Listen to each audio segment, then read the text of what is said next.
nikmat sehat sehingga kita dapat hadir di ruang 2C dalam rangka mengikuti pengimbasan diseminasi modul 14 program pendidikan guru penggerak yang akan nantinya disampaikan oleh narasumber utama yaitu Bapak Saiful Afandi FPD. Sebelum kita mulai kegiatan kita di siang hari ini, marilah kita buka dengan membaca basmalah. Bismillahirrahmanirrahim. Untuk acara pertama, kita dengarkan arahan dari Kepala SMA Negeri 60 Jakarta kepada Bapak Sarjono MSI. Dipersilakan.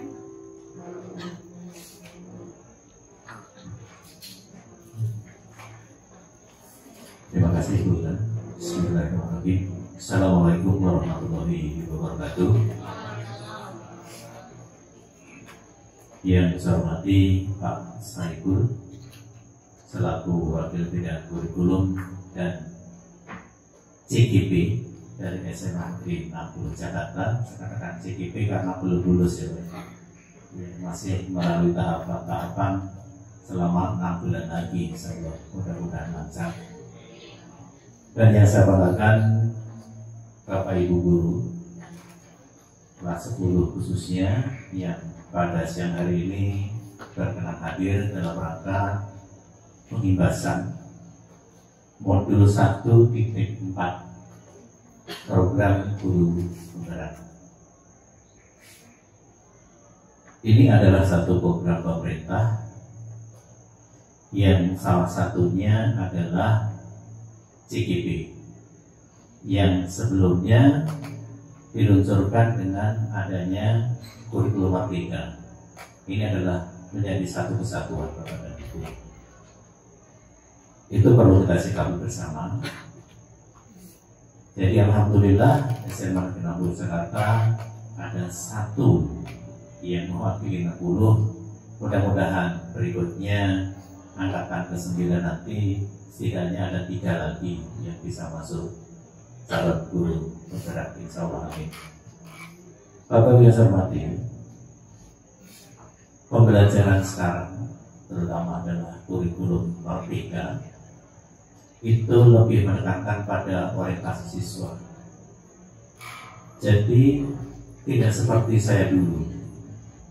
Kalau saya dulu diberikan nilai 5, ya sudah itu nilai kamu.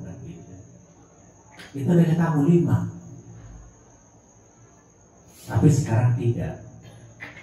Sekarang tidak. Kenapa mendapatkan nilai 5?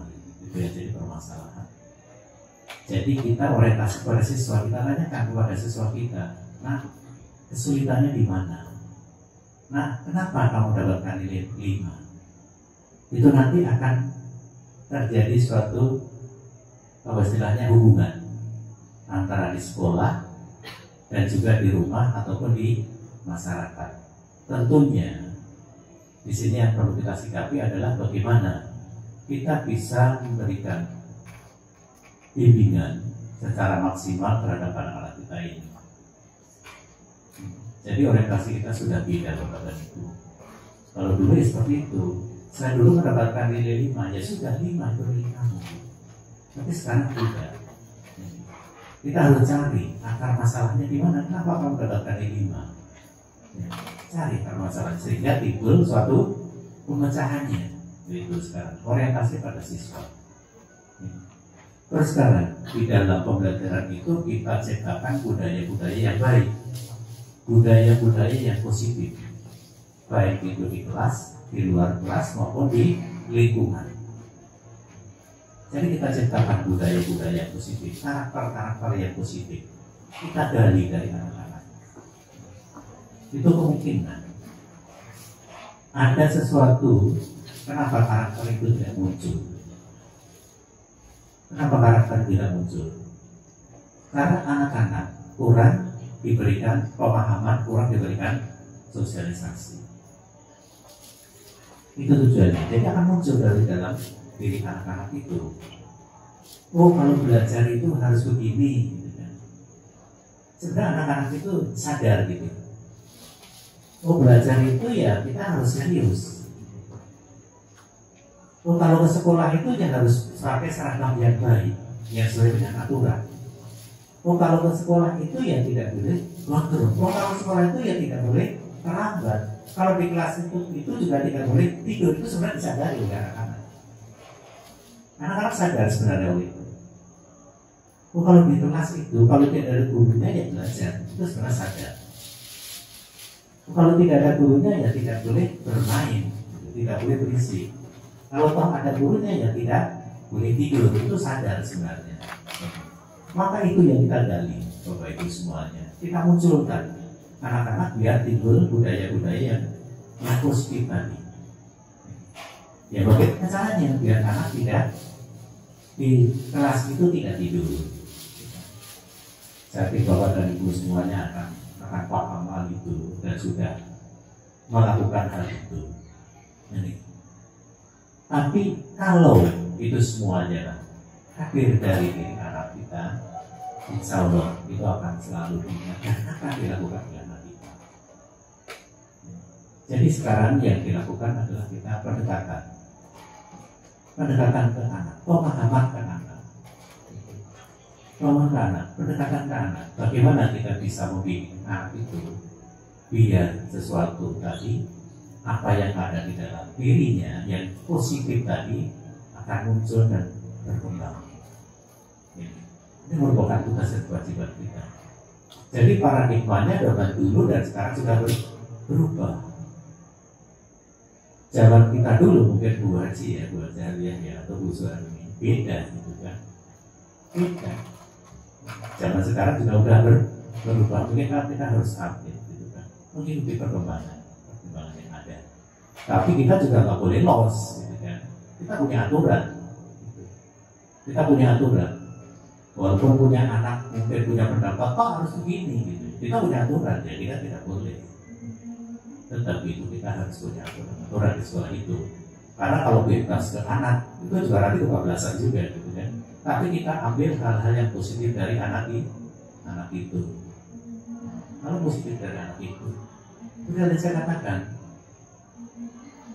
bahwa kalau belajar di kelas mungkin sambil memakai headset, gitu kan? Itu tidak bagus, gitu kan? Tapi mungkin anaknya seperti itu. Lah kita harus yang punya antar di situ. Apakah seperti itu kita izinkan? Ya enggak lah, gitu kan? Itu belajar yang hanya fokus satu saja hasilnya nggak bagus, apalagi kita pecah konsentrasi kita gitu. Di antara mengerjakan dan mendengarkan musik gitu. Otak kita kan terbatas di situ. Gitu. Mungkin kalau belajar di rumah beda lagi, silakan aja gitu. Belajar di rumah sambil nonton TV ya silakan gitu kan. Sambil nonton musik ya silakan lah itu boleh seperti itu. Tapi yang lain mungkin lah gitu kan. Yang memang itu benar-benar punya kontribusi yang positif untuk pembelajaran anak itu. It's okay gitu kan. Silakan.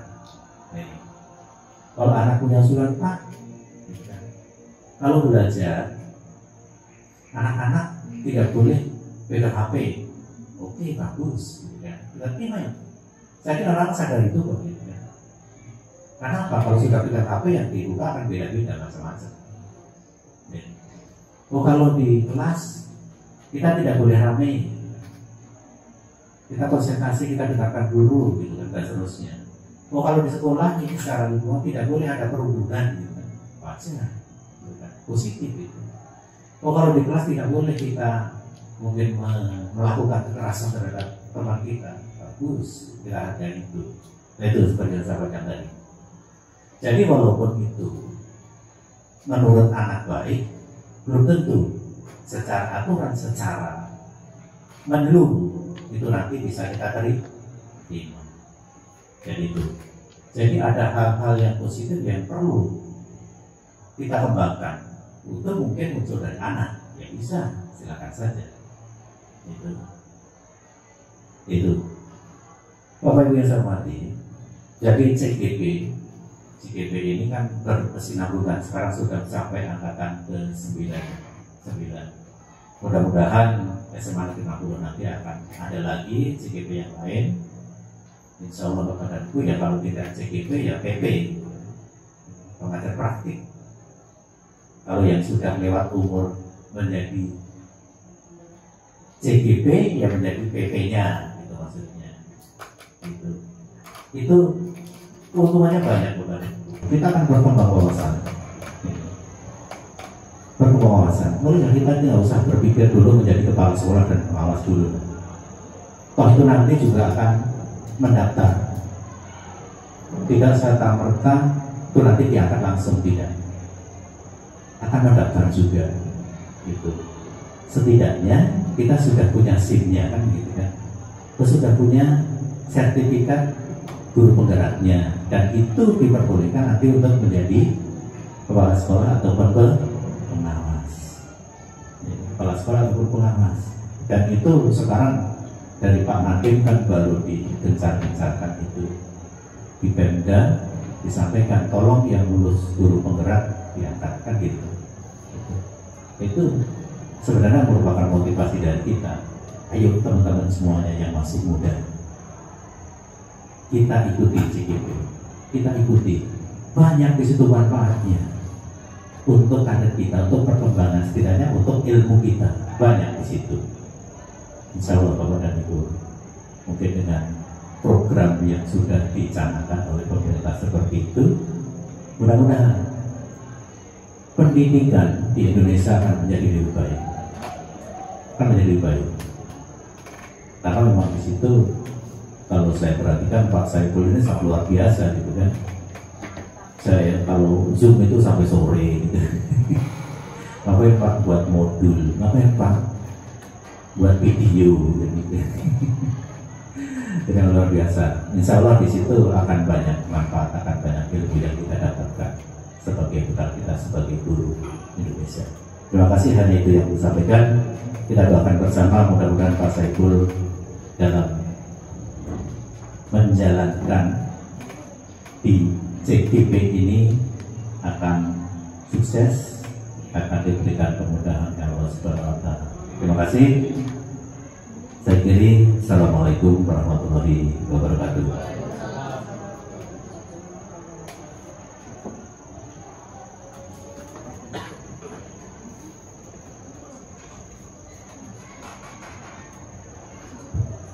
Terima kasih atas arahannya Bapak Sarjana MSI. Jadi intinya adalah menciptakan dan mengembangkan kegiatan dan hal positif dari anak-anak dalam proses mereka belajar, sehingga anak-anak dapat hidup lebih baik. Untuk kegiatan selanjutnya adalah kita simak bersama-sama paparan dari Bapak Saiful Afandi MSI selaku calon guru penggerak dari SMA Negeri 60 Jakarta. Kepada Bapak Saiful Afandi dipersilakan.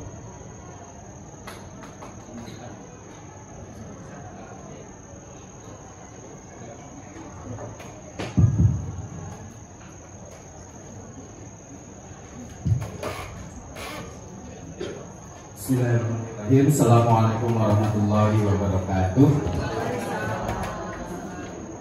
Yang sama-sama kita hormati Bapak Kepala SMA Negeri 60 Jakarta, Bapak Dr. Andes Sarjana MSI. Yang saya hormati Bapak Ibu Guru pendidik SMA Negeri 60 Jakarta kelas 10, dan juga ada perwakilan teman kita dari tenaga kependidikan. Memang yang disampaikan kepada kami ada unsur bukan hanya dari tenaga pendidik, tapi juga dari tenaga kependidikan. Alhamdulillah, puji syukur kita panjatkan kehadirat Allah Subhanahu wa Ta'ala pada siang hari ini. Bapak Ibu berkenan untuk hadir di ruang 2C bersama-sama Bapak Ibu. Saya tidak siap dengan banyak pertanyaan, tapi saya siap dengan berbagi pengalaman, dan termasuk juga nanti bukan hanya pengalaman saya, tapi pengalaman Bapak Ibu. Jadi intinya diseminasi itu seri berbagi.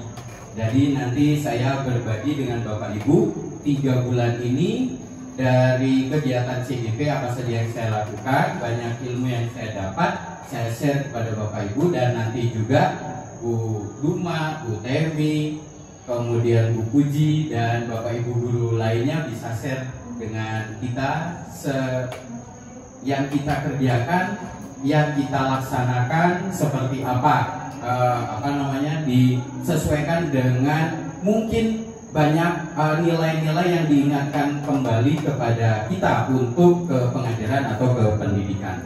Jadi secara sederhana kalau bisa saya sampaikan, pada saat mengikuti PGP Pendidikan Guru Penggerak, seperti kita belajar lagi dulu di semester 1 pengantar pendidikan, belajar pembelajaran yang seperti itu, SKS-nya mungkin bukan 4-8, mungkin 40-50 SKS. Jadi Bapak Ibu izin di waktu kurang lebih 1 jam ini, 60 menit ini kita sama-sama berbagi untuk kegiatan pembelajaran kita, tupoksi kita yang kita laksanakan di sekolah ini, apakah memang sesuai atau apakah konsep-konsep dari Merdeka Belajar ini sudah kita terapkan atau memang akan kita terapkan. Seperti itu Bapak Ibu. Pak Bibi. Dan tema utamanya adalah budaya positif. Ini bagian akhir dari modul yang pertama. Lanjut Pak Bibi. Nah Bapak Ibu, ini yang selalu kami alami di guru penggerak. Jadi insya Allah angkatan 9, angkatan 10, karena yang angkatan 8 sudah pengumumannya. Itu nanti ada SMA 60 lagi, Bapak Ibu guru yang CGP mudah-mudahan insya Allah. Kalau yang angkatan 5 pengumumannya baru kemarin hari Selasa, kelulusannya mereka sudah lulus dan sudah punya sertifikat. Jadi di DKI baru 1 angkatan yang lulus guru penggerak, bukan C lagi tapi guru penggerak, dan baru 1 angkatan 5. Kami angkatan ke-7. Ini yang biasa kami lakukan Bapak Ibu. Jadi kurikulum Merdeka Belajar, kemudian di pendidikan guru penggerak, nanti Bapak Ibu siap-siap, ini yang akan kita lakukan siklusnya setiap kali kegiatan, yaitu berasal dari kata merdeka. Jadi kegiatannya selalu diawali dengan kegiatan mulai dari diri sendiri. Berarti ini kita cerita pengalaman kita bagaimana di sekolah. Jadi sharing dengan teman-teman guru yang lain, seperti apa sih mengajar kita, apa yang sudah kita lakukan, seperti itu. Kemudian elaborasi konsep, baru teori masuk ini. Jadi ada konsep, ada teori-teori yang sebetulnya ngingetin lagi waktu kita dulu belajar di kampus. Kemudian yang ketiga ada ruang kolaborasi. Ini seru karena kami harus bertatap maya, yang waktunya bisa asar sampai maghrib, kalau enggak maghrib sampai isya gitu, kalau enggak di setelah zuhur sampai asar. Jadi ini tergantung kesepakatan. Kemudian refleksi terbimbing. Nah ini mungkin Bu Haji Alia, Bu Suharmi gitu, atau Bu Wati kayaknya ini juga, Pak Sigit bisa juga, yang kami akan dibina oleh PP, pengajar praktik. Pengajar praktik saya atau wali kelas saya yaitu Pak Iman Santoso, guru SMA Negeri 55, Ketua MGMP Matematika kalau tidak salah. Nah beliau yang menjadi wali kelas untuk kami berenam. Selanjutnya Bapak Ibu, ini refleksi terbimbing yang beliau akan hadir. Insya Allah minggu depan Pak Iman akan hadir untuk refleksi terbimbing tahap 2. Dan ini juga mungkin kalau nanti Bapak Ibu diundang oleh Bapak Kepala Sekolah gitu untuk kegiatan ini, karena ini undangan resminya dari dinas gitu untuk kegiatan refleksi terbimbing dari pengajar praktik. Mohon berkenan hadir, mungkin di 30 menit kita ngobrol-ngobrol tentang salah satu materi di guru penggerak. Selanjutnya Bapak Ibu, demonstrasi konseptual ini kita membuat hasil pemahaman kita melalui video, melalui tulisan, atau melalui artikel. Saya kebanyakannya pakai artikel, pakai video tidak bisa mengikuti gayanya Pak Arif yang 10 menit sudah selesai karena harus semalaman. Jadi lebih baik yang ngarang menggunakan artikel gitu. Jadi saya biasanya buat artikel, buat video, atau juga bikin membuat desain-desain yang memperlihatkan penguasaan kita terhadap konsep yang sebelumnya. Kemudian elaborasi pemahaman, ini kegiatan dengan fasilitator. Jadi Bapak Ibu, ini sekedar kita tahu dalam guru penggerak, pendidikan guru penggerak itu ada istilah calon guru penggerak, berarti kita pesertanya. Ada pengajar praktik wali kelasnya, kemudian ada fasilitator gitu. Jadi ini fasilitator adalah narasumbernya. Jadi fasilitator bisa saja ini dari luar Jawa, bisa saja dari luar Jakarta. Ini luas sekali. Kemudian itu adanya di kegiatan elaborasi pemahaman. Koneksi antar materi ini dari konsep-konsep yang sudah kita pelajari, kita belajar untuk merangkum. Kalau anak sekarang itu merangkum semuanya dan dikaitkan satu dengan yang lainnya. Akhirnya adalah aksi nyata. Seperti saat ini aksi nyata, atau biasanya kami nanti ada kegiatan-kegiatan aksi nyata yang lainnya. Setelah mengetahui kegiatan ini dan juga mungkin Bapak Ibu sebelumnya tahu gitu atau mendapatkan informasi tentang kegiatan CGP ini, satu kata kesimpulan dari Bapak Ibu adalah CGP itu luar biasa. Terima kasih Bu Yeni. CGP itu hebat. Iya, Bu Yeni. Bu Fatimah, CGP itu oke. Siapa? Angkatan 9 siapa? Nih Bu Susi yang seru. CGP itu luar biasa. Luar biasa. Jadi Bapak Ibu ini sekelumit kegiatannya seperti ini, dan setiap minggu ada 3-4 kali Zoom, membuat 2 artikel, video biasanya di 2 minggu. Jadi video saya sekarang sudah ada 4 ini videonya. Ya, baik Pak Bimbi. Selanjutnya ini materi yang sudah kami pelajari dari bulan Oktober, November, Desember, selama 3 bulan sampai Desember kemarin, yaitu modul 1. Isinya seperti ini Bapak Ibu. Kemudian itu modulnya baru 1 modul, dan kami mempunyai 3 modul. Modul 2 Januari ini, Januari, Februari, Maret. Modul 3, modul terakhir April, Mei, Juni. Nah, setiap modul itu ada submodulnya. Yang seperti inilah Bapak Ibu. Yang pasti kami baru menjalani 1/3 perjalanan CGP Angkatan 7. Baru 1/3. 2/3-nya Januari, Februari, Maret. 1/3 terakhirnya di April, Mei, dan Juni. Nanti ada panen raya, istilahnya keren. Panen raya itu dari seluruh kegiatan kita akan membuat pameran difasilitasi oleh Dinas Pendidikan langsung dengan Ibu Kadis langsung, biasanya di Dinas Kantor Dinas Pendidikan. Semua se-Jakarta akan kumpul, kemudian seperti P5 pasti. Jadi nanti kita tampilkan aksi nyata kita, kreasi kita, inovasi kita, dan nanti akan banyak pengunjung. Itu adalah panen raya. Setelah itu sertifikat 300 jam lebih, insya Allah dapat. Lumayan berarti sama dengan pelatihan 10 kali. Baik, lanjut Pak Bibi. Lanjut Bapak Ibu. Nah, ini yang diajarkan pertama kepada kita, istilah KHD. Jadi setiap kali pertemuan itu yang kita ingat KHD. Kalau saya orang Sunda, Ki Hajar Dewantara. Kalau Pak Sigit, Ki Hajar Dewantoro. Bu Puji berarti Ki Hajar Dewantoro. Ya, Bu Suharni Ki Hajar Dewantoro. Ini jadi basic banget. KHD Ki Hajar Dewantara. Nggak tahu kalau Bu Wati apa itu ini.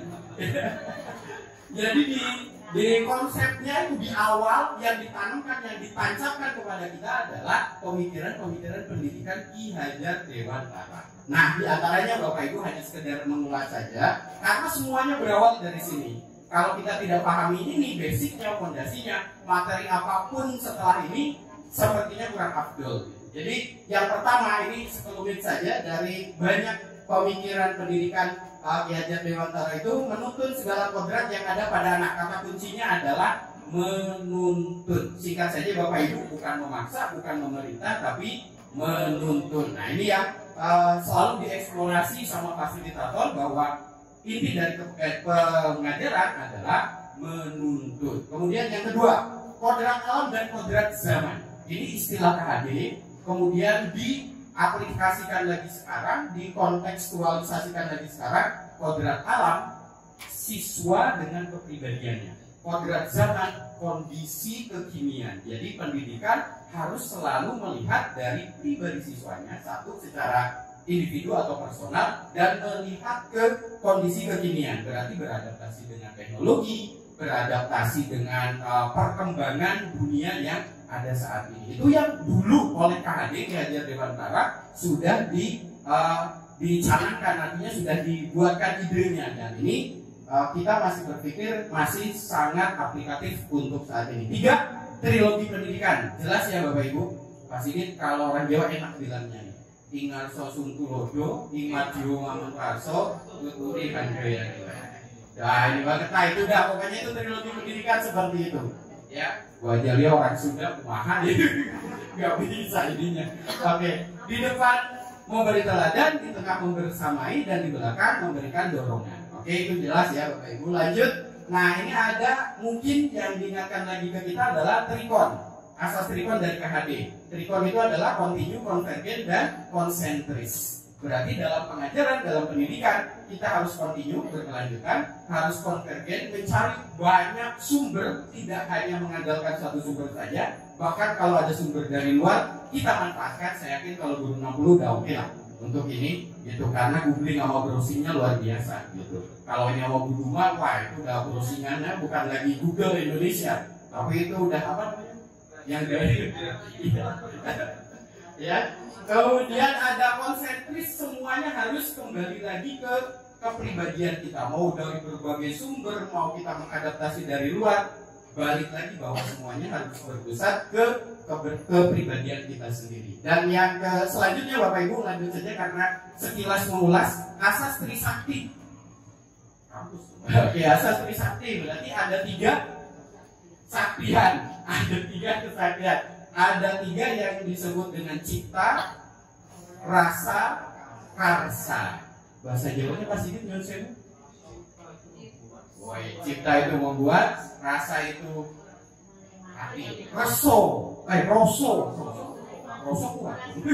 Oke, kerso ada kemauan. Berarti ada pemikiran, ada berdasar dari hati, perasaan, kemudian ada kemauan. Nah itu yang mendasari bagaimana kita sebagai seorang guru akan menjadi guru yang selalu lebih baik. Ini KHD mengajarkan ini. Selanjutnya, nah ini Bapak Ibu, guru sebagai seorang petani, guru oleh KHD selalu diibaratkan oleh seorang petani. Kenapa tidak pedagang? Kenapa tidak pengusaha? Tapi petani. Ya, karena menanam dulu baru menuai. Kalau Bapak Ibu yang senang menanam, tanaman itu bagus atau tidaknya, salah satu faktor penyebab terbesarnya adalah apa Bapak Ibu? Pemilih. Betul, merawat. Selain merawat, sebelum merawat, ini konsep KHD nih. Kalau kita menanam sesuatu, Bunda tanam apa di rumah Bun? Tanaman apa di rumah Bun? Kan banyak tuh Bunda tanamannya aglonema. Kemudian ada janda bolong. Itu kemudian ada apa? Ketika Bunda nanam, ketika kita nanam tanaman apapun itu, basicnya adalah Bapak Ibu media tanam. Media tanam itu adalah tanah. Kalau bahasa sekarang urbannya, bahasa kerennya itu media tanam. Kalau kita di kampung kan tanahnya. Artinya semuanya itu 50% berasal dari tanahnya. Guru sebagai seorang petani, artinya petani itu tahu persis mau tanahnya model apa, tapi padinya akhirnya bagus. Caranya gimana? Dapat tanah yang gersang, buat tanah itu menjadi subur. Pasti bisa gitu. Dan banyak caranya. Di YouTube banyak, Bapak Ibu tinggal lihat aja. Itu biasanya pakai asal rumah, kalau enggak itu pakai powder apa gitu. Pokoknya banyak. Nah, artinya seorang petani itu akan membuat tanaman yang medianya tadinya kering, gersang dan lain sebagainya akan menjadi tanaman yang hasilnya bagus. Itulah kehebatan seorang petani. Kemudian yang kedua, merawat tadi. Ketika ada sudah mulai tumbuh, dirawat, ada hama, ada gulma, ya dirawat sampai akhirnya benar-benar membuahkan hasil. Makanya yang disampaikan oleh KHD ini luar biasa, perumpamaannya ke petani, karena tahu betul bahwa petani dengan kesederhanaannya, usaha kerasnya ternyata punya inovasi yang tinggi. Terutama petani-petani yang di dalam kondisinya itu tanahnya memang atau medianya itu kurang mendukung, yang gersang lah atau kurang air lah, pasti mereka punya cara gimana caranya tanaman itu akan menjadi bagus. Nah, diumpamakan seperti itu dulu itu. Lanjut.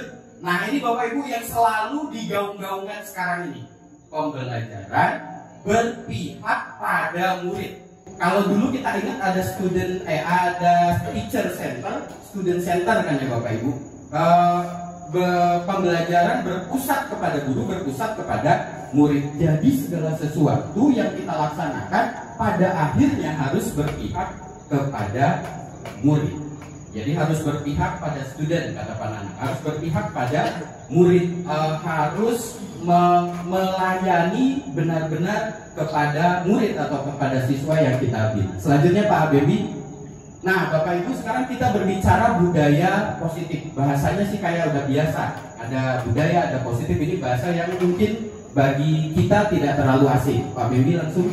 Nah, Bapak Ibu, izin saya ingin dengar dari Bapak Ibu bagaimana kita memaknai suasana positif dan lingkungan positif. Kalau ada kalimat suasana positif, lingkungan positif, yang kita rasakan itu seperti apa? Satu, kemudian seberapa penting suasana dan lingkungan positif di kita, di sekolah kita. Izin Bu Suharmi, kalau dengan suasana positif, lingkungan positif dihubungkan dengan lingkungan SMA 60 itu yang menurut Ibu seperti apa, Bu?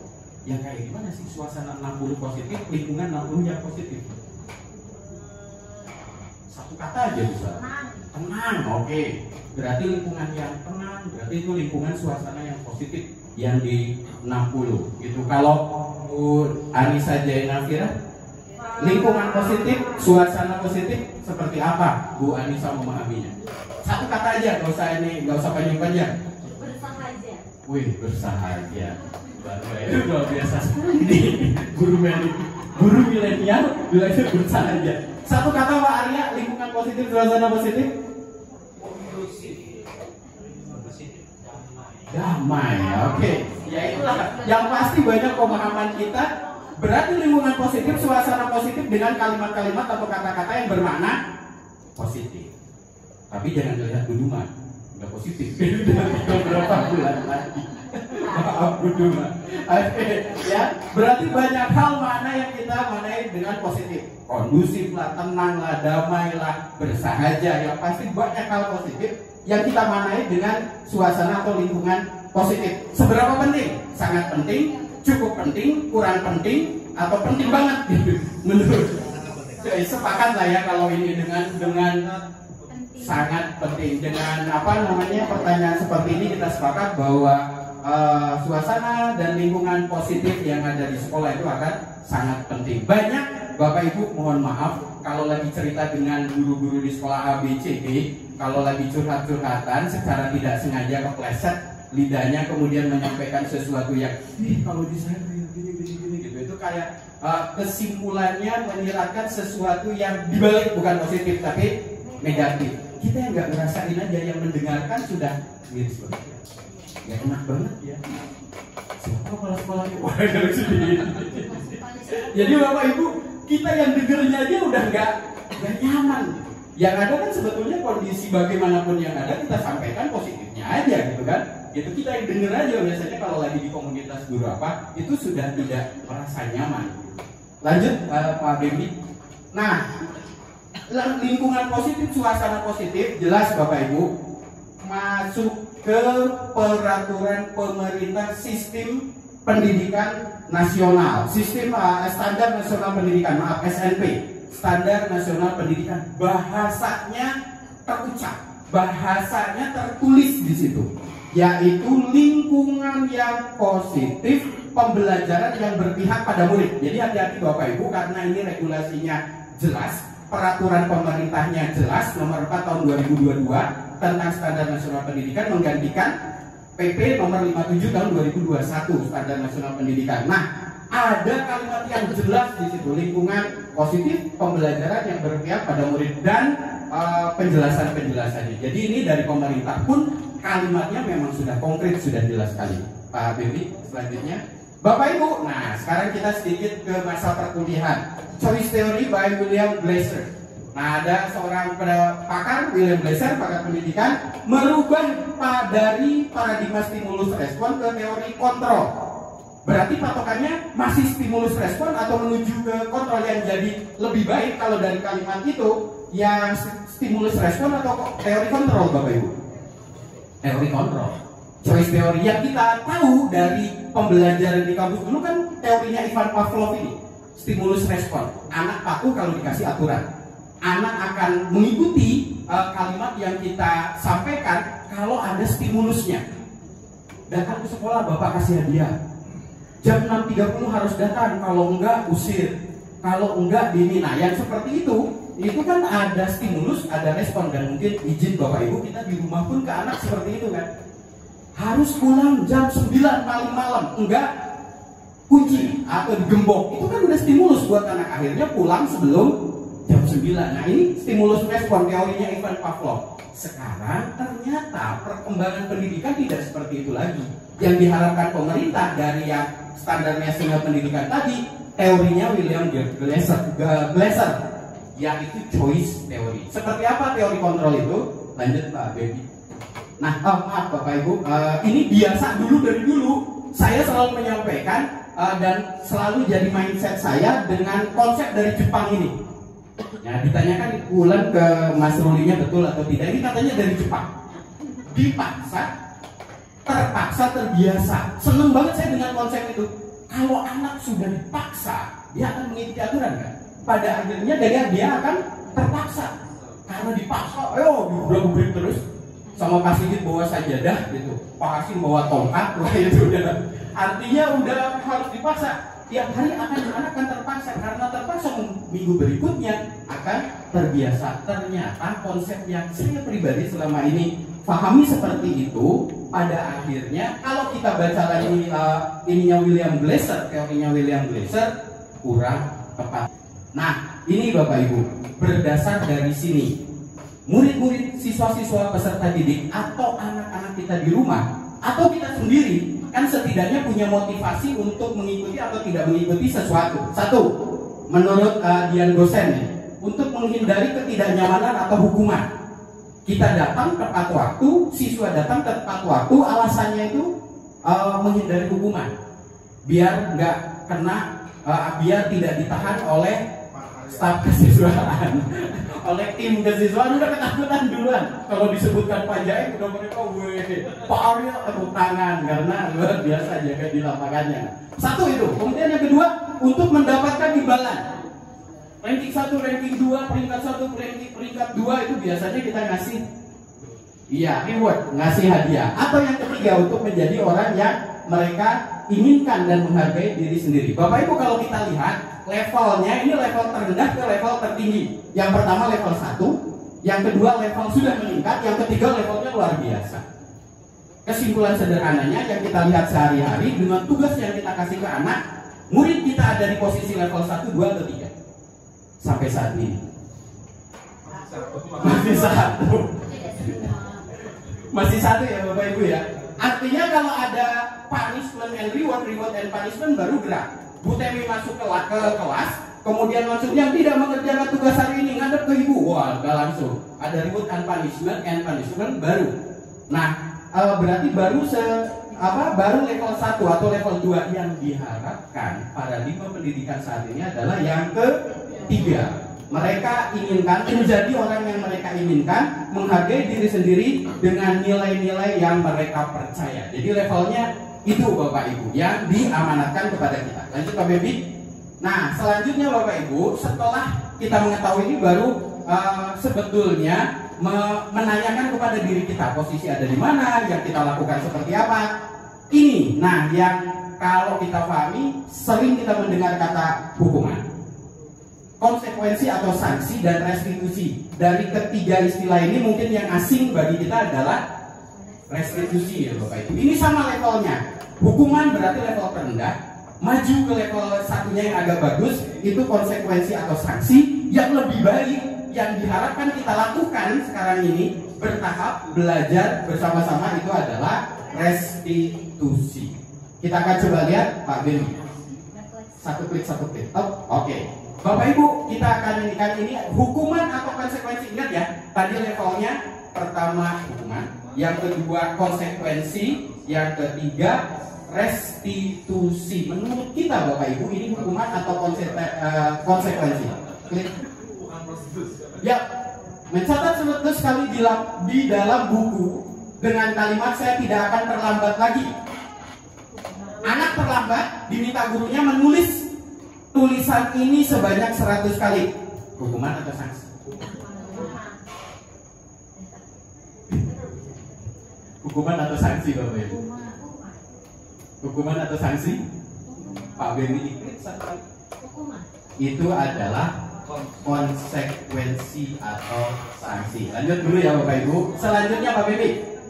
Yang kedua, hukuman atau konsekuensi yang kita lakukan adalah lari mengelilingi lapangan basket 2 kali karena terlambat hadir. Pak Arya, guru PJOK. 2 anak namanya saya lambat, kamu 2 kali lari tuh. Nah ini udah biasa nih. Hukuman atau konsekuensi Bapak Ibu? Hukuman atau konsekuensi? Oke Pak Bemi, kita coba cek. Ini adalah hukuman. Dan sekali lagi diingatkan, hukuman, konsekuensi, restitusi. Tahapannya seperti itu. Kalau kita sudah nyampe ke restitusi, melakukan restitusi, itu yang terbaik menurut yang diarahkan oleh paradigma pendidikan Merdeka Belajar saat ini. Gitu. Oke, itu adalah hukuman, berarti terendah. Lanjut Pak Bemi. Hukuman atau konsekuensi Bapak Ibu? Membersihkan coretan yang dibuatnya di meja tulis. Di meja tulisnya banyak coretan, kemudian Bu Lestari masuk melihat coretan itu, meminta anak tadi menghapus coretan tadi. Hukuman atau konsekuensi? Restitusi nggak ada. Hukuman atau konsekuensi? Oke, kita coba lihat Pak Bembi. Ini adalah konsekuensi. Lanjut. Hukuman atau konsekuensi terakhir ini sepertinya.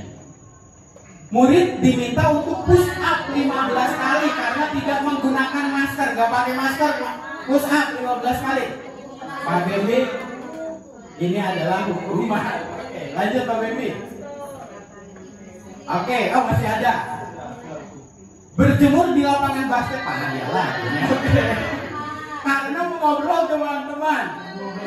Lagi ngobrol. Ini adalah hukuman. Selanjutnya Pak Bembi. Oke, baik. Stop di sini Pak Bembi. Berarti dari hukuman, konsekuensi di antara dua itu yang terendah adalah hukuman, kemudian konsekuensi. Yang paling mudah bagi kita untuk membedakannya adalah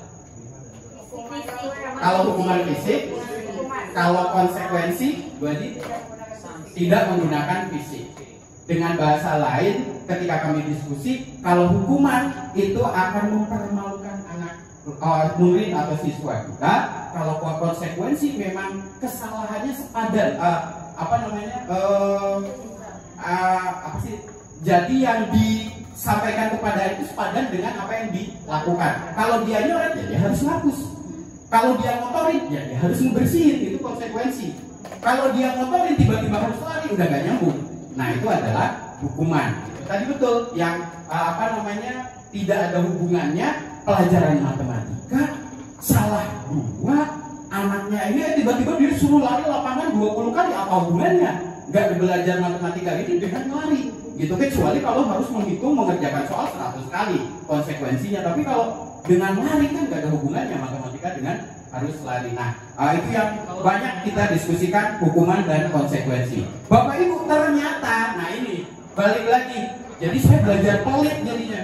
Buku jadi kita diajarin pelit. Ada bahasa dihukum oleh penghargaan. Waktu itu saya termasuk yang kurang setuju ketika di forum diskusi, karena sistem reward and punishment, sistem penghargaan dan hukuman itu kurang baik. Karena itu ada faktor dari luar. Jadi ada reward, faktor dari luar, ada hukuman, faktor dari luar. Yang diharapkan adalah faktor dari diri sendiri, kesadaran anak. Nah itu sebetulnya. Nah ternyata ada Alfikon ini yang diinikan di salah satu modul CGP dihukum oleh penghargaan. Justru ketika kita memberikan penghargaan, maksudnya penghargaan berupa konkret, berupa hadiah, berupa uang, berupa apalagi lah gitu yang artinya berupa fisik, itu adalah hukuman buat anak. Karena ternyata banyak penelitian menyebutkan anak yang mencapai satu pencapaian tertentu dikasih penghargaan gak efektif. Gitu ya, memang dia mencapai pencapaian tersebut karena dia sudah melakukan yang terbaik, bukan karena dipancing oleh penghargaan. Jadi intinya itu anak jadi ketergantungan untuk mendapatkan hadiah. Nah itu ya, ini yang di highlight ya, di garis bawahi. Jadi anak berprestasi karena ketergantungan untuk mendapatkan hadiah gitu. Saya sampai waktu itu kalau yang kita di Indonesia, apakah mungkin gitu dengan harus sepenuhnya dengan kesadaran seperti itu kan biasanya enak. Pancingan akhirnya balik lagi ke Ivan Pavlov Bapak Ibu. Yang tadi stimulus respon. Sementara ini stimulus respon kan kita coba tinggalkan, kita move on ke choice theory of choice tadi. Jadi Bapak Ibu ini selanjutnya Pak Baby. Oke, nah ini Bapak Ibu yang mengingatkan ke saya pada saat membahas ini. Kok saya sebagai orang tua di rumah, sebagai guru di sekolah, luar biasa ya. Ini Dian dosen lagi. Ada 5 posisi kontrol. Maksudnya 5 posisi kontrol. Kita sebagai guru itu ada 5 posisi Bapak Ibu. Sekarang kita cek diri kita. Apakah kita termasuk penghukum, berarti level terendah. Masuk ke yang kedua, pembuat rasa bersalah kepada orang lain. Atau yang ketiga, menjadi seorang teman untuk murid kita. Atau yang keempat, menjadi pemantau untuk murid kita. Atau yang kelima, manajer. Sesuai dengan bintangnya, maka bintang 5 itu adalah sebagai manajer. Arahnya kita diarahkan ke sebagai guru, sebagai seorang manajer. Seperti itu Bapak Ibu. Ini levelnya ya. Lanjut Pak Baby. Maka Bapak Ibu, ini termasuk yang mana? Ya. Ada kalimat kita, anak melakukan kesalahan, langsung saja Pak Sigit bilang, kecewa Bapak jadi pembina OSIS buat kamu ini. Ya, untuk upacara aja gak gitu, kecewa banget. Termasuk yang mana Bapak Ibu? Penghukum, pembuat rasa bersalah, teman, pemantau atau manajer? Merasa bersalah, Pak Bibi? Kita kategori termasuk guru yang membuat rasa bersalah kepada siswa kita. Lanjut Pak Bibi. Kategori yang mana Bapak Ibu?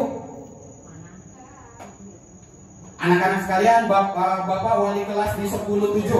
Maka patuhi aturan saya. Harus ini kan dengan tegas, suaranya tinggi, memperlihatkan karismatik. Anak mendengarkannya, melihatnya udah ketar-ketir. Yang dilihat udah langsung ketakutan karena takut kesalahannya dirikan sampai sebegitunya. Maka kita kategorinya ada di posisi kontrol sebagai Pak Baby.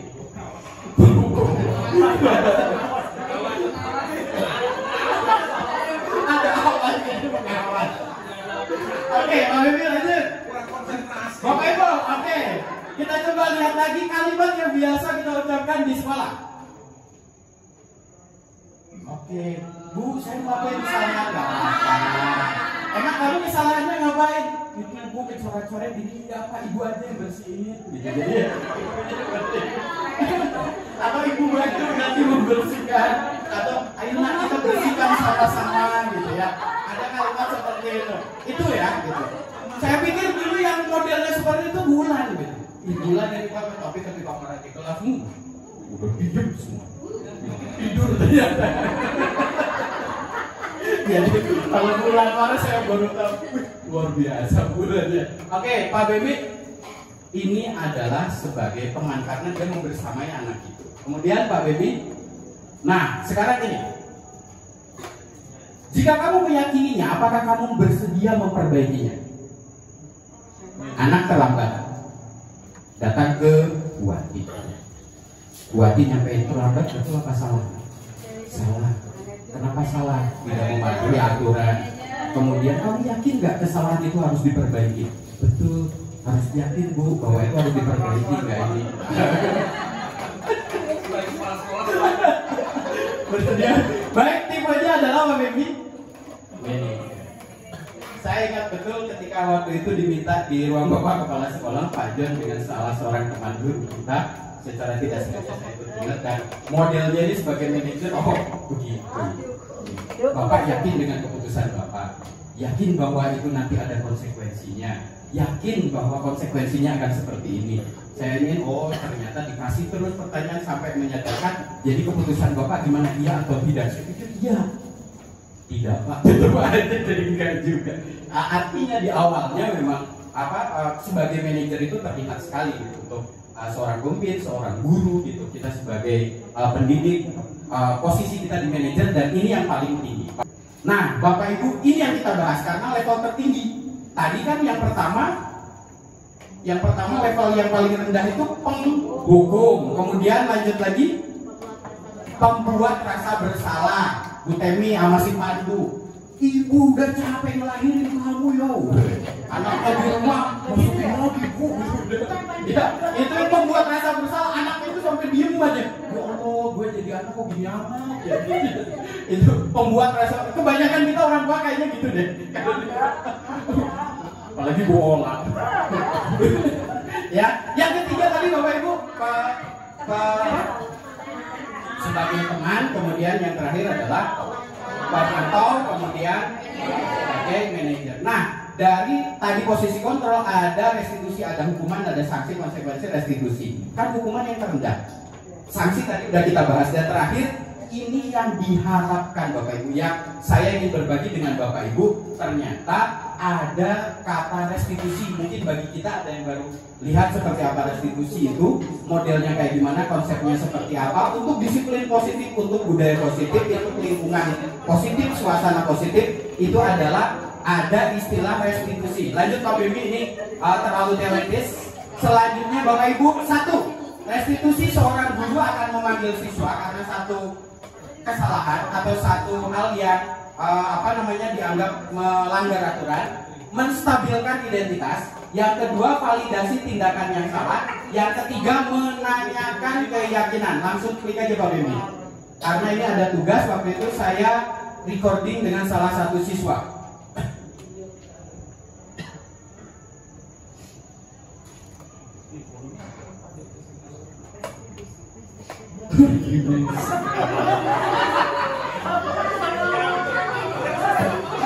Ini adalah segitiga restitusi. Ini pasnya BK wali kelas nih, kesiswaan juga.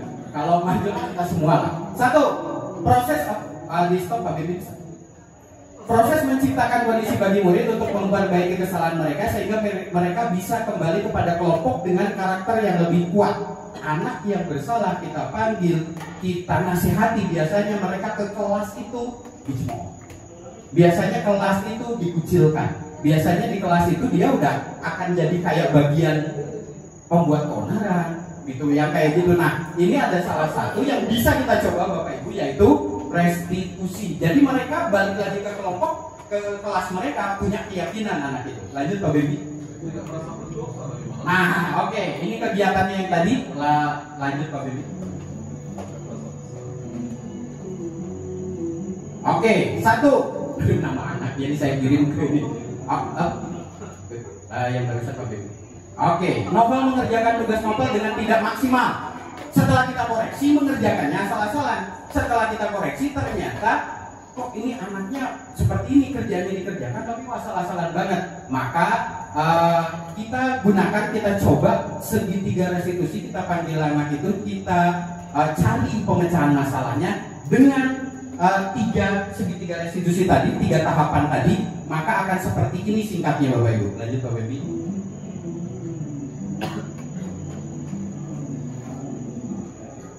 Kedengeran? Ini singkat aja nih.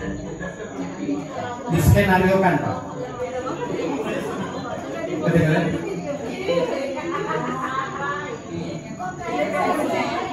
Tapi kan kasusnya udah jelas.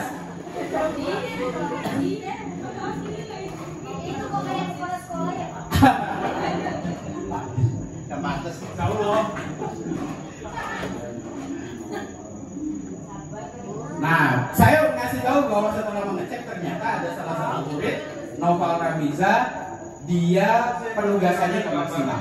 Satu, menstabilkan identitas. Di sesi ini Bapak Ibu, saya mengetahui potensi anak ini. Dia bahasa Nah, dia potensinya bagus, bahasa Inggrisnya lumayan. Jadi saya memperlihatkan bahwa identitas dia itu punya kemampuan bahasa Inggris yang bagus gitu. Tapi kenapa kok di tugas yang terkumpulkan 1 semester itu kurang? Jadi kita kuatkan identitasnya dulu. Kalau di kelas Bapak Ibu sebagai wali kelas manggil anak yang sering terlambat, kita lihat dulu identitas dia, bahwa sebetulnya dia siswa yang baik gitu, artinya siswa yang disiplin. Tapi kenapa kok minggu-minggu ini terlambat? Terjadi betul baru tadi beberapa jam yang lalu dengan Ibu Tenti ketika menceritakan salah satu siswanya Ibu Bulan.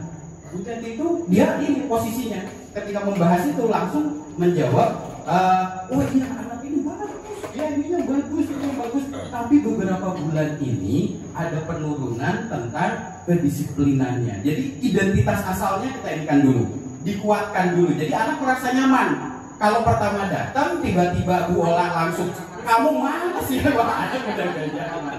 Jadi udah berapa kali ini ya? Udah 10 kali nih. Saya ke Panjenal. Habis dari Panjenal langsung ke sekolah. Waduh, anak udah bingung. Jadi Bapak Ibu stabilkan dulu identitasnya, bahwa putra putri ini juga mungkin kalau di rumah gitu ya. Jadi ketika dengan putra putri kita di rumah, Pak Arya kan udah usia 3-4 tahun ya. Gitu, ayo kamu bisa jalan pokoknya. Kamu kuat jalan, contoh lagi, ini lagi gitu. Semuanya nangis sih. Oke, lanjut. Yang kedua, Pak Bebi, setelah identitas itu kita stabilkan, validasi tindakan yang salah. Nah, ini yang saya sampaikan. Baru kita masuk ke yang salahnya, bagian yang salahnya. Ini saya ceritakan bla bla bla. Kesalahannya apa, kok tugasnya banyak yang nggak maksimal. Mestinya saya ngasih 97, ini hanya 76, 77 karena bukan nggak bisa, tapi terkesan asal-asalan. Lanjut Pak Bebi. Di skip aja, langsung ke bagian 3 maksudnya. Nah, ini yang novelnya bercerita.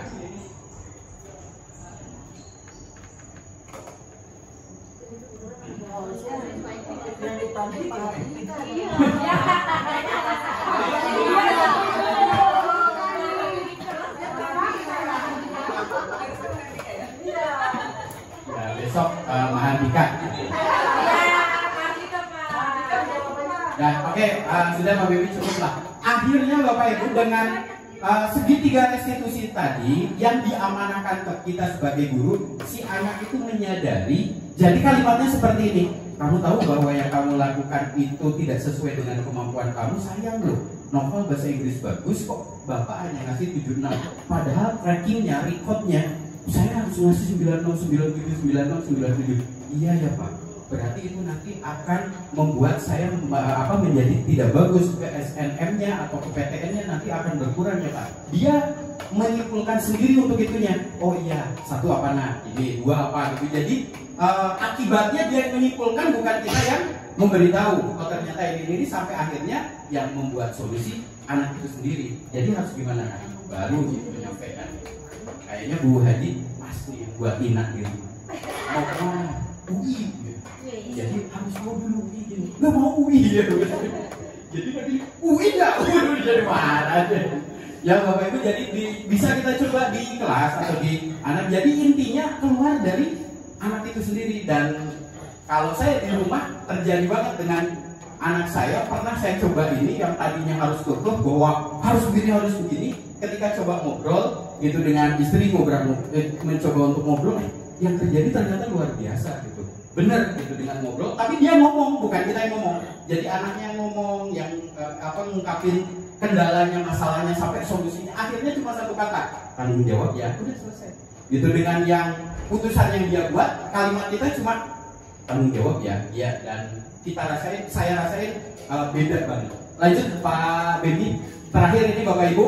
Nah, dari budaya positif tadi, saya coba dengan yang ditugaskan di PJP ini untuk membuat mini research, penelitian sederhana, aksi nyata atau penelitian tindakan kelas sederhana seperti itu. Yang saya buat ini kesepakatan kelas upaya untuk mewujudkan budaya positif di sekolah. Kata kuncinya kesepakatan kelas. Sampelnya kelas Bu Suhardi dan Bu Haji Alia.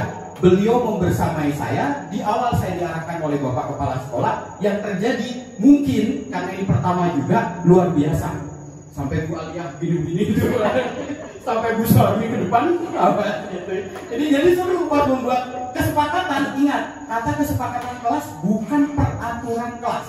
Yang biasa kita tulis adalah peraturan kelas.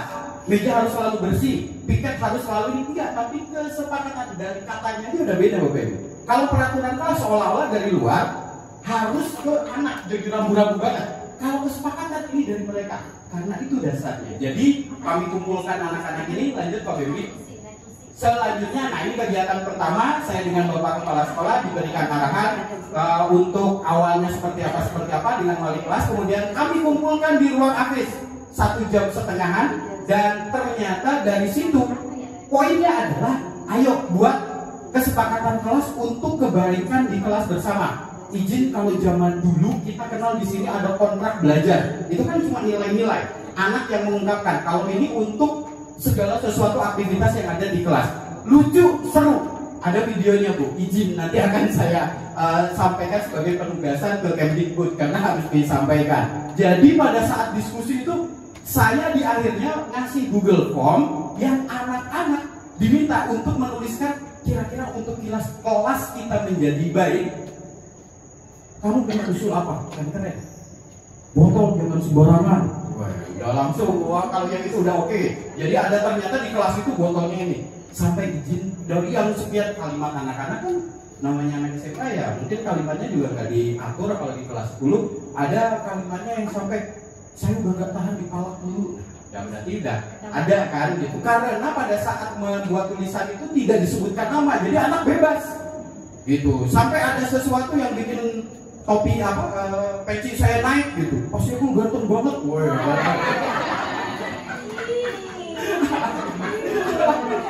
Pecinya naik.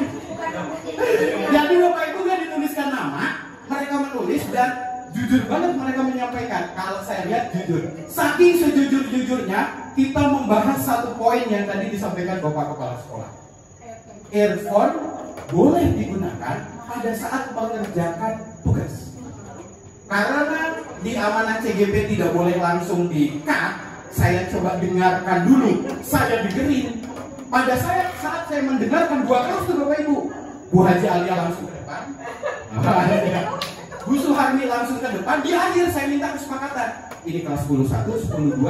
Setelah dengan berbagai alasan gitu saya sampaikan, anak-anakku, jadi kesepakatan kita 10-1, 10-2 pada saat mengerjakan tugas, guru ada di depan. Kalian sepakat enggak untuk menggunakan boleh menggunakan headphone? Saya pikir bilangnya boleh. Bu Suharmi langsung keluar. Bukannya langsung keluar. Jadi saya sendirian di ruang habis. Habis itu kemudian saya coba minta arahan dari Bapak Kepala Sekolah. Saya coba project sana sini dan saya ke kelas lagi untuk satu itu. Kalau yang lainnya udah aman, cuma satu itu. Ini kan kalau menjadi kesepakatan kelas, setiap Bapak Ibu guru yang mengajar 10-1, 10-2 bakalan kaget. Wah, lagi ngasih tugas anak begini-begini gitu. Oh, ternyata mereka tinggal tunjuk buku keyakinan kelas ya, kesepakatan kelas gitu. Jadi itu luar biasa Bapak Ibu. Cuma satu masalah itu saja. Sampai akhirnya saya ke kelas kemarin untuk penandatanganan, kemudian menyampaikan. Saya coba baca juga. Akhirnya coba baca literatur. Oh, ternyata musik itu mempengaruhi gini-gini. Kemudian yang paling enak arahan dari Bapak Kepala Sekolah. Artinya ada aturan juga yang memang harus ditegakkan, tidak hanya mengikuti yang diminta oleh anak. Dan poinnya satu, dengan itu anak bisa lebih baik enggak? Itu aja. Karena bagi anak bukan lebih baiknya. Ketika saya tanya, kenapa kamu pengen pakai headset? Bisa nggak nilai matematikanya besok jadi 9 atau 10? Bukan. Enjoy. Kalau mereka cuma 1-2. Saya belajar biar enjoy. Udah. Jadi bukan masalah besok menjadi nilainya lebih baik, prestasinya lebih baik. Enggak. Yang penting enjoy. Bisa memastikan bahwa nilainya besok menjadi 9-10? Nggak penting Pak. Yang penting enjoy belajarnya. Itu bagi mereka gitu. Jadi ini pendekatannya luar biasa sampai akhirnya ketika saya minta kesepakatannya mereka sepakat. Dan ini Bapak Ibu kesepakatannya ini akhir slide Pak Bembi. Nah seperti ini. Ini kalimatnya saya rapikan berpakaian sesuai dengan aturan sekolah. Lucu-lucu kalimatnya. Jadi ada anak cowok yang ini kalau pakai pakaian jangan ketat-ketat dong gitu. Pokoknya kalimat anak-anak lah gitu. Nah ini dirapikan. Kalau sudah datang waktu sholat segera ke masjid, kompak saat belajar kelompok. Karena ada yang curhat juga di situ. Ya yang kerja itu aja. Emang saya bukan anggota kelompok. Udah kayaknya disisikan itu di kelompoknya. Kemudian melaksanakan piket kebersihan, selalu berkomunikasi. Anak ternyata keluar juga. Kalau ngomong yang enak dong.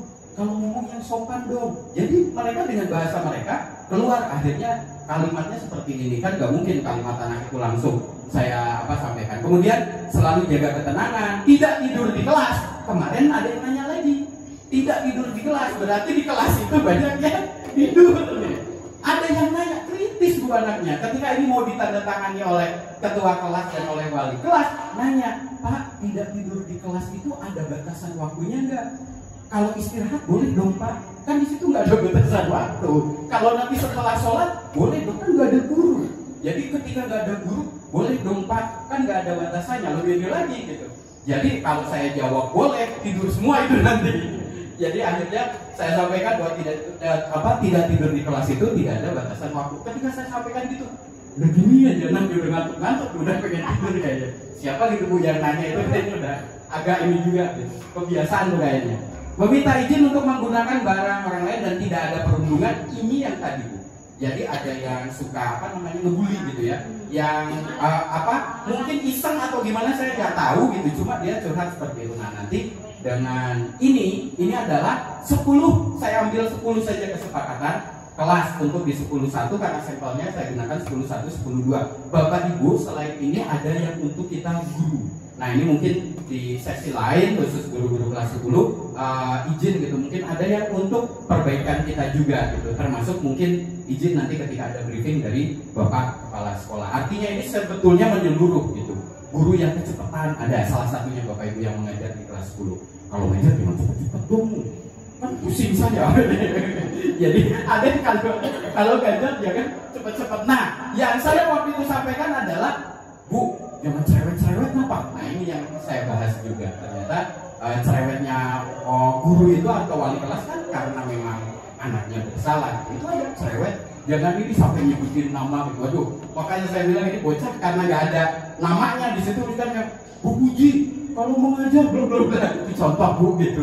Jadi itu artinya Bapak Ibu untuk kita ya kepolosan anak seperti itu kita anggap aja bahwa itu adalah untuk perbaikan bukan hanya satu guru tapi semua kita yang mengajar terutama di kelas 10. Selanjutnya Pak Bibi dan itu Bapak Ibu kesepakatan kelas ya dan udah Pak Bibi ini nggak usah. Dan ini adalah di kalimat terakhir saya pengen memastikan anak-anak mengikuti kesepakatan kelas akhirnya dengan yel-yel mereka dengan kalimat yang kompak yang walaupun tadi dalam tanda kutip merasa diingatkan bahwa yang headset itu tetap mereka kompak banget bilang bahwa ingin mengikuti dan tentunya Bapak Ibu kalau yang diamanahkan ke kami di guru penggerak ini tidak instan, ini proses dan ini bertahap dan ini tidak bisa kita judge dalam waktu seminggu 2 minggu. Itu jadi prosesnya panjang banget. Jadi Bapak Ibu yang barusan kita sampaikan itu adalah proses kita selalu belajar. Mungkin nggak setahun tapi 2 tahun, mungkin nggak 2 tahun tapi 3 tahun. Artinya kalau yang diamanahkan ke kita selalu punya keinginan untuk berubah itu aja.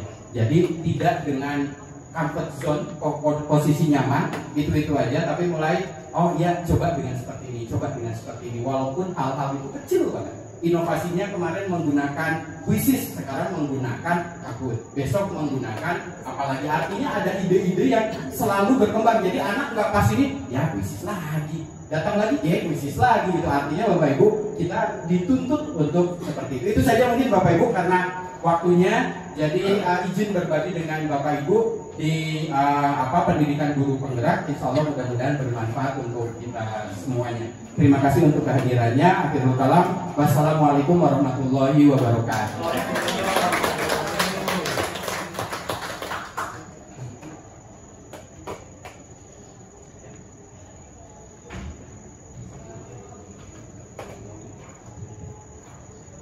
Ada lagu anak-anak judulnya Potong Bebek Angsa. Masya Allah Pak Ibu, Anda sungguh luar biasa.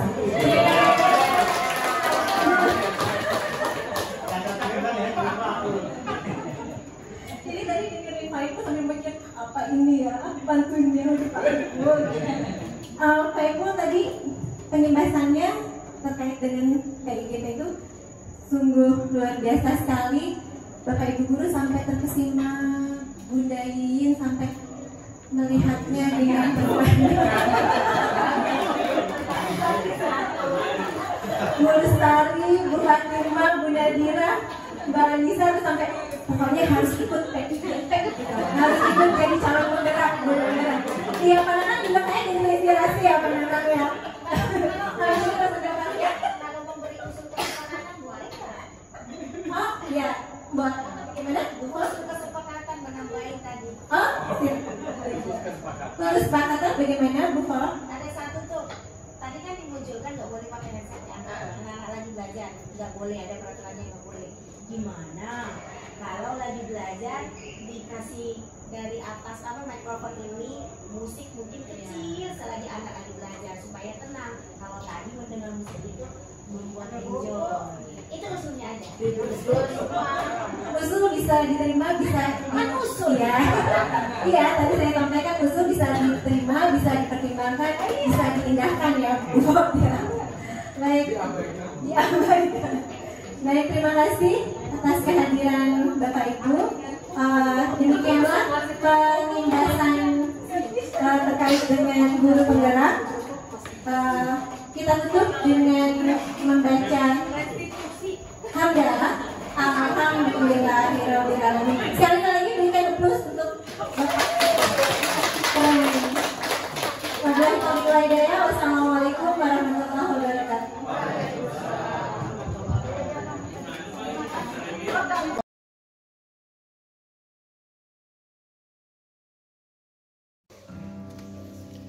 Assalamualaikum warahmatullahi wabarakatuh. Salam sejahtera untuk kita semua.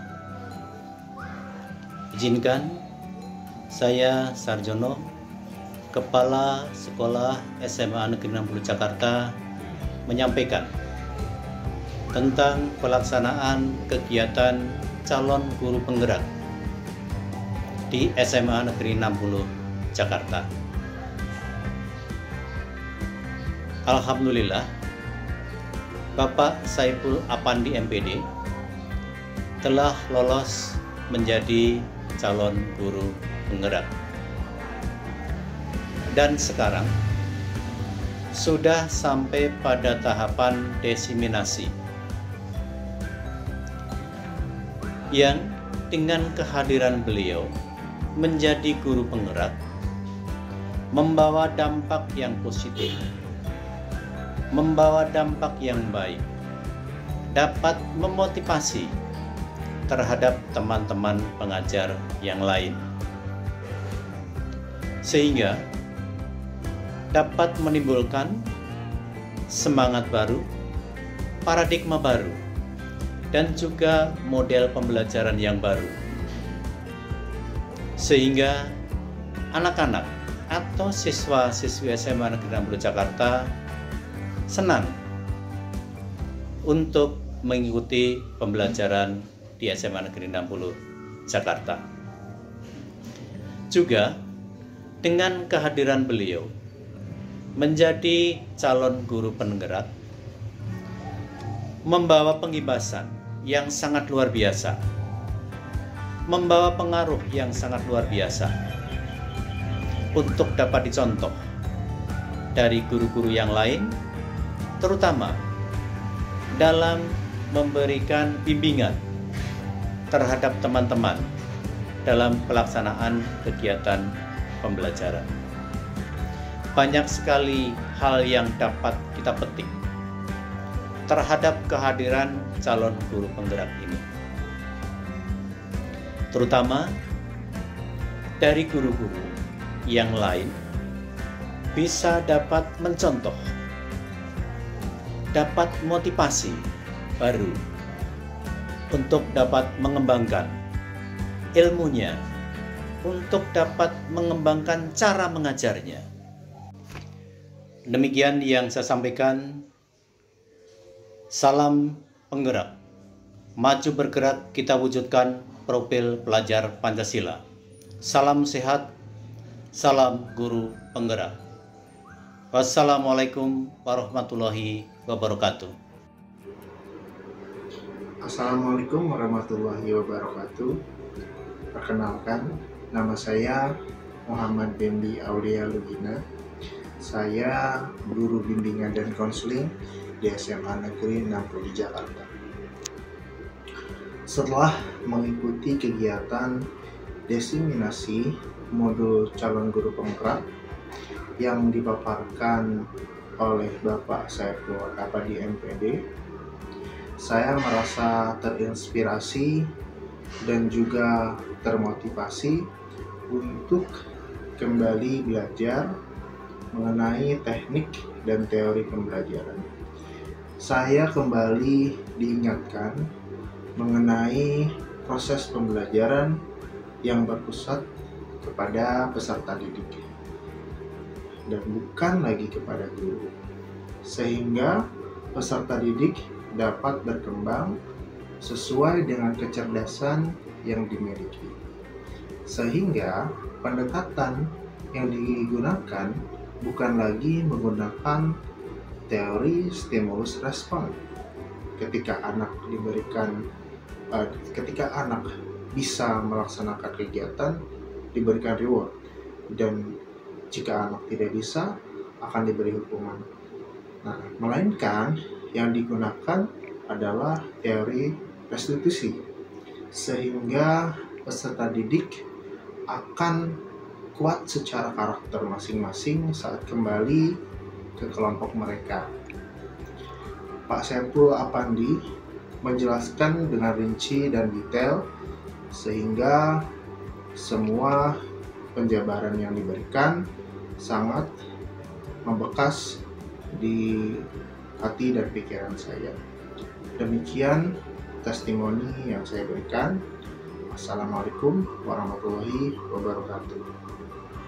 Assalamualaikum warahmatullahi wabarakatuh. Perkenalkan, nama saya Arsal Nazar Ramadan. Saya dari 10.2. Saya akan memberikan kesan pesan kegiatan kesepakatan kelas dari minggu kemarin. Saya memiliki 3 poin. Untuk poin yang pertama, murid jadi lebih terbuka terhadap guru dan keinginannya. Dari kegiatan kemarin, saya merasa kalau murid ini memiliki keinginan untuk belajar yang efektif, tapi tidak tahu bagaimana cara memberitahu kepada gurunya dengan baik dan benar.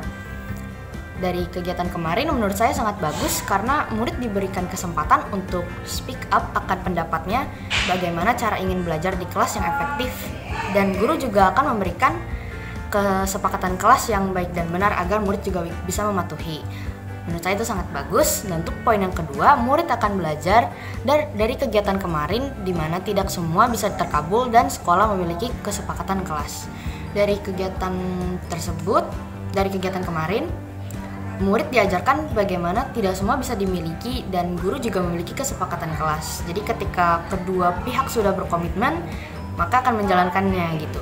Menurut saya itu sangat bagus karena kami diajarkan untuk menyetujui mana yang baik dan mana yang benar. Lalu untuk poin ketiga, bisa menjalankan hidup yang terbiasa dengan aturan dan disiplin. Menurut saya ini sangat bagus karena saya sebagai murid juga merasa jika ada aturan untuk kesepakatan kelas itu sangat baik. Kami akan menjalankan apa yang guru berikan untuk kesepakatan kelas. Karena guru telah memberikan kesepakatan kelas yang baik dan benar agar muridnya juga menjadi baik dan benar, disiplin, juga beraturan. Jadi menurut saya dari kegiatan kemarin, kegiatan kesepakatan kelas itu sangat baik dan menurut saya itu sangat efektif dalam memberikan pendapat murid untuk mengeluarkan pendapatnya gitu. Jadi menurut saya itu sangat bagus. Terima kasih kepada guru-guru yang sudah mengizinkan kami memberikan pendapat, menyalurkan pendapat. Terima kasih sebelumnya. Wassalamualaikum warahmatullahi wabarakatuh. Hari ini Selasa 31 Januari 2023, semuanya dengan kalimat dari kalian sendiri. Kita buat 10 kesepakatan terbaik minimal ini yang akan kita lakukan. Siap untuk melaksanakan ini? Ya. Siap untuk menjadi lebih baik? Ya. Siap untuk berkomitmen? Ya. Siap untuk dapat PTN 2 tahun lagi? Ya. UGM, ITB, UI yang terjadi. Tepuk tangan buat kebanggaan buat kita semuanya. Terima kasih. Assalamualaikum warahmatullahi wabarakatuh.